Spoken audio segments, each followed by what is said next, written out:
all set? Thank you very much. I just want to announce the stock market just hit another all-time high. That's the 81st time during a brief 1.5 years. And 401ks, likewise, they're at an all-time high. So millions and millions of people are benefiting from this incredible economy that we're creating. We're building right now a record number of plants, factories. Car companies are moving back, as you know. Honda announced, and Toyota announced they're moving in from Mexico. They're coming here. And numerous plants are coming in from Canada. They'll be announced shortly, but numerous plants are coming in to the United States from Canada. Also Japan, South Korea, and Germany. So we're doing things that nobody's ever done before. But the stock market just hit 81 times in a short 1.5 year period. It just hit its all-time high again. I want to congratulate Darlene Graham on her tremendous victory on Tuesday night. And she's sailing now. She's really doing great. She's still got to run against a radical left lunatic. And the South Carolina people are not going to stand for that. I know South Carolina very well. I won it every time by record numbers, have the all-time record by millions of votes. But I just want to congratulate Darlene for having run really a great race. And she's going to be a great senator, and the people love her. There's something about her that's very special. She's got a little Lindsay in there somewhere, got good genetics. So Lindsay's looking down very, very happy and very proud of her sister. So congratulations, Darlene. And finally, I guess the purpose of this more than anything else is we're going to be changing the name of Lake Ontario, effective immediately, to Lake America. That's going to take place right now as I sign the order. Do you have anything to say about it, Ben? Yes, sir. So this is a straightforward but important executive order. It directs Secretary Burgum and the Department of the Interior to update the Geographic Names Information Service to reflect that the lake once known as Lake Ontario will, from this day forward, be known as Lake America. This is a lake that has most of its volume in the United States. The deepest parts of the lake sit in United States territory, so this will reflect that this is an American lake. Thank you. Okay.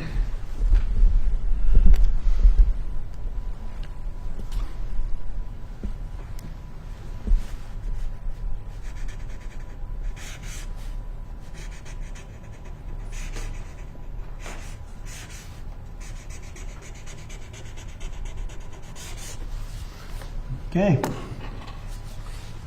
Thank you very much. And we filed all the necessary papers, documents, everything else. We notified all of the various people that we have to notify. So we've done everything that you have to do. And this is official, effective immediately. Do you have any questions, anybody? Mr. President. Yes. That video you put up yesterday, crossing out Lake Ontario and writing Lake America, it's been seen by about 30 million people, maybe more, across all the social media platforms. What message are you sending to Canada with this move today, and why was this such an important thing for you to do? It's an interesting question. No message. As you know, Canada's been ripping us off for a long time on trade, very sadly. Even the military, we defend Canada for nothing. We don't get anything. They don't pay us to defend Canada, but we defend Canada, and they understand that. As an example, we bought icebreakers. They'd like to use them. We have 11 brand new icebreakers coming in. They'd like to use the icebreakers. They don't pay for anything.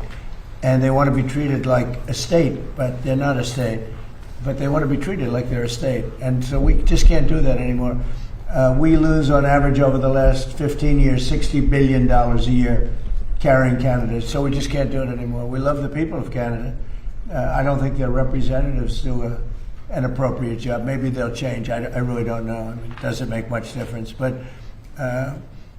we can't let the whole Canadian thing that's been going on for decades, and it has to come to a stop. So we're going to be doing tariffs on their cars that are coming in at a substantial level, because we want to make the cars here. We don't want if they can make their own cars if they want, and they can continue to make their cars for Canada, but we don't want them to make cars for the United States of America. It's very simple. Likewise, many other products. So the lake change, Lake of America, was something I've been thinking about for a long time, actually. As you know, we took something called the Gulf of Mexico. We changed it, and now it's very routinely the Gulf of America. So if you think about it, we have a Gulf and we have a lake. Now all we need is an ocean. So maybe we'll have to change the name of the Atlantic and or the Pacific. Maybe we'll change them both. Why are you so focused on doing things like this towards America's allies instead of doing things that Well, they haven't target treated us adversaries? well. The Canadian officials have treated us very badly. They're nasty people. They charge our farmers 400% tariffs. They've been doing it for a long time. And I had them figured out in my first term, and I did some pretty strong things and had it getting pretty good. And then the election was rigged, and now I'm coming back and doing it the way it, and finishing the job. But they treat us very badly. Canada treats us very badly. I would say that of all countries, as you know, we have President Xi coming in a couple of weeks. We deal with a lot of people. People oftentimes, they'll ask me, who's the worst to deal with on trade? And I said, that's easy, Canada. They are the worst to trade. And they feel entitled, and just we can't have that. Mr. President, Ted Cruz keeps teasing a 2028 presidential run. You run against him for president.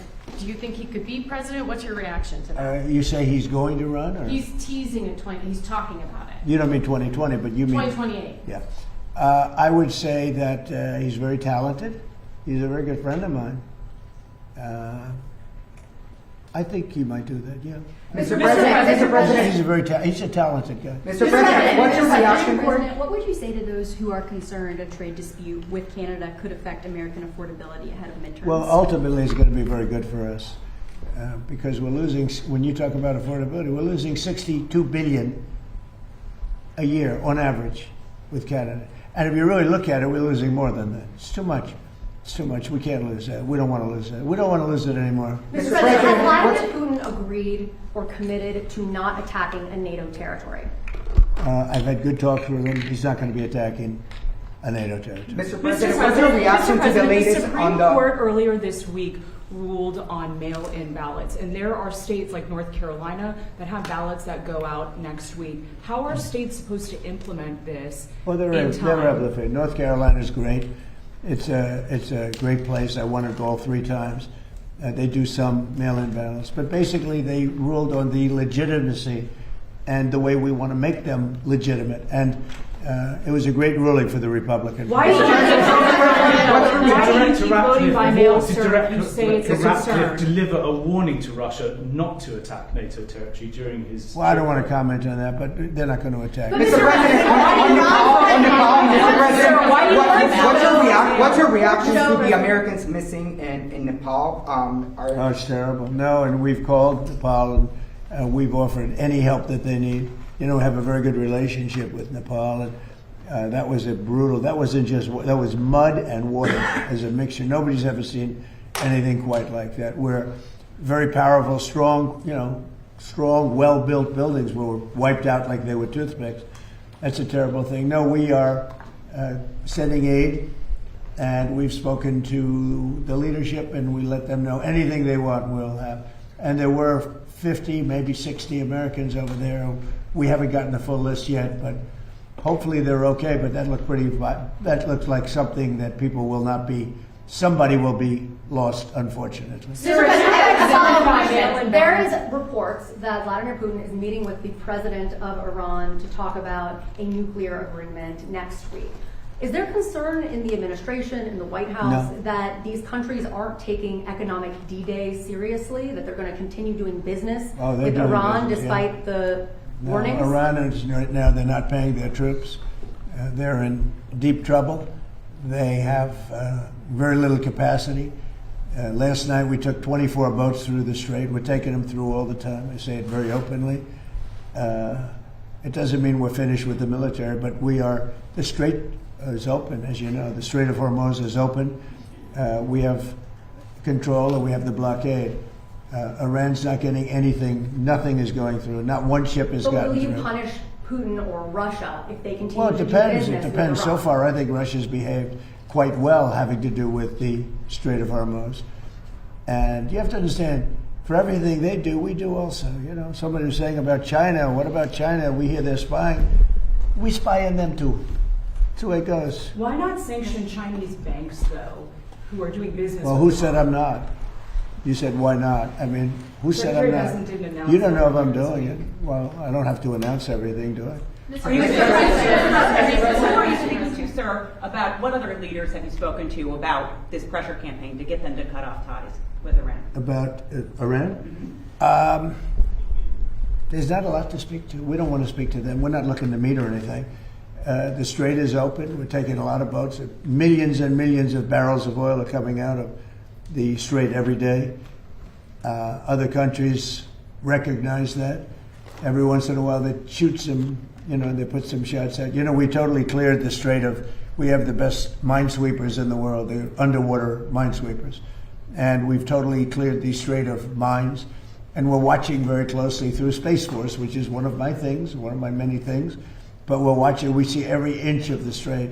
And any boat goes in with a mine, we see it, and we take it out. We've taken out 2 of them. Mr. President.